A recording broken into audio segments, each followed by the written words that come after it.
Josiane est aidante familiale. Depuis 46 ans, elle s'occupe de Béatrice, sa fille atteinte de trisomie 21.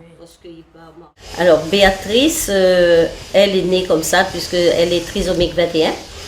Et bien entendu, quand elle est née, puisqu'elle est née à la maison, je ne savais pas, je croyais qu'elle était chinoise.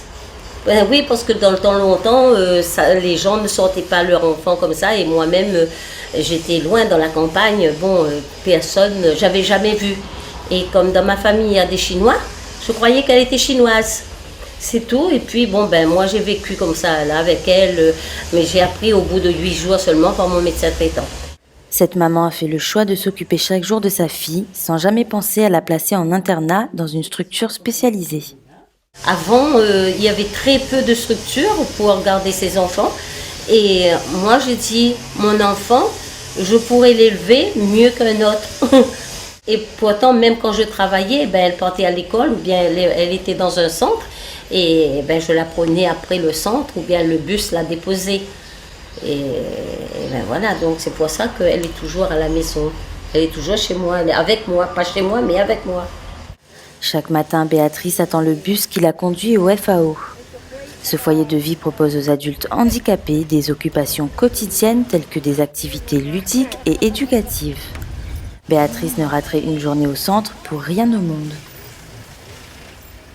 Elle attend son bus patiemment, mais tout en rouspétant après le chauffeur, ça, hein, parce que pourquoi il est en retard, il est toujours en retard, et elle rouspète tout le temps. Elle a peur de manquer ce bus, parce qu'elle est trop contente d'aller au FAO, c'est sa vie, là-bas c'est sa vie aussi. Hein. Pour elle, elle a 2 maisons, ici le matin et le soir, et le week-end, et là-bas au FAO, bon, ben, c'est sa vie de l'école en quelque sorte, comme elle dit si bien, elle va à l'école, elle est contente d'aller à l'école, et puis ça lui fait plaisir de rencontrer les autres gens au lieu de rester ici avec sa maman toute seule aussi. Hein.